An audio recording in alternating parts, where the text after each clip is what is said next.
Bonjour à tous, c'est la mini-méditation du jour, j'espère que vous allez bien.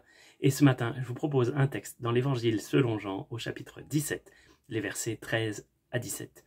C'est le Seigneur Jésus qui parle, qui prie plutôt, et qui dit à son Père, « Et maintenant, je vais à toi, et je dis ces choses dans le monde, afin qu'ils aient en eux ma joie parfaite.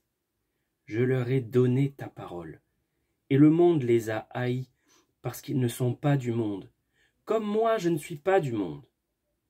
Je ne te prie pas de les ôter du monde, mais de les préserver du mal.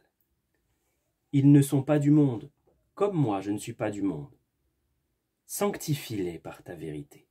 Ta parole est la vérité. » Donc ces quelques lignes, c'est un bout de la prière que le Seigneur Jésus a faite quand il était dans le jardin de Gethsémanée, quelques instants avant qu'on vienne l'arrêter et qu'on vienne le livrer à la mort. Ce qui est touchant dans ce texte, c'est que ses pensées ne sont pas tournées vers lui, mais vers ses disciples et vers nous.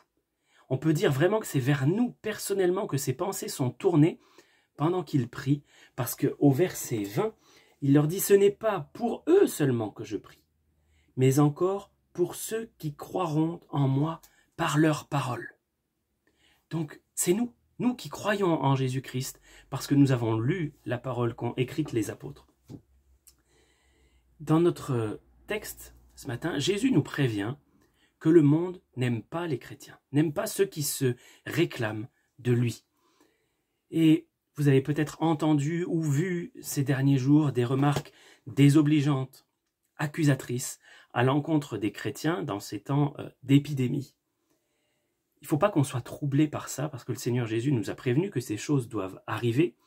Et l'apôtre Pierre dit même que si quelqu'un souffre comme chrétien, qu'il n'en ait pas honte, mais que plutôt il glorifie Dieu à cause de ce nom, parce que c'est le moment où le jugement va commencer par la maison de Dieu. Alors, je voudrais troubler personne en rappelant ces choses, mais il faut se souvenir dans quel temps on est et ce que le Seigneur Jésus nous a dit. Il nous a prévenus d'un certain nombre de choses. Je voudrais aussi nous donner un avertissement pour que l'on fasse bien attention à tout ce qui concerne la fin des temps. Jésus nous a dit, en prévision justement de ces temps troublés, « Prenez garde que vous ne soyez séduits, car plusieurs viendront en mon nom en disant « C'est moi, le temps approche ». Ne les suivez pas. » On trouve ça dans Luc chapitre 21 et verset 8. Il faut qu'on prenne garde à tout un tas de doctrines étranges et d'informations assez suspectes, avec une coloration biblique même parfois, qui tourne autour des derniers temps. On sait qu'on est dans les derniers temps, depuis longtemps. On sait que ce sont des temps troublés.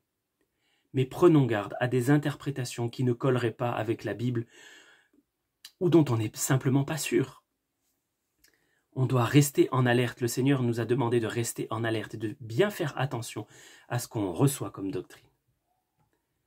Alors dans le texte de ce matin, le Seigneur Jésus a prié pour qu'on soit délivré du mal, qu'on soit gardé du mal.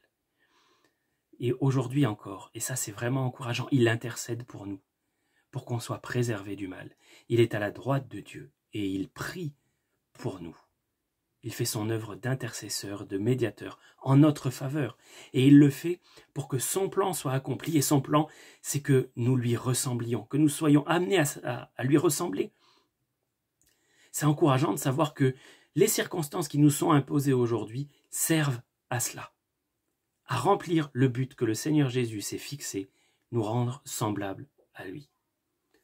Pour terminer, Jésus a dit « Sanctifie-les » ou alors « Consacre-les pour toi ». Mets-les à part pour toi par ta vérité. Ta parole est la vérité. Alors je voudrais vous encourager ce matin à lire la parole, à vivre la parole, en particulier la parole de l'Évangile que le Seigneur Jésus nous a apporté, cette bonne nouvelle du pardon des péchés et de la résurrection des morts. Prions que Dieu nous remplisse de son esprit et que par son esprit, cette parole vive en nous abondamment. Que Dieu vous bénisse. Je vous souhaite une très bonne journée.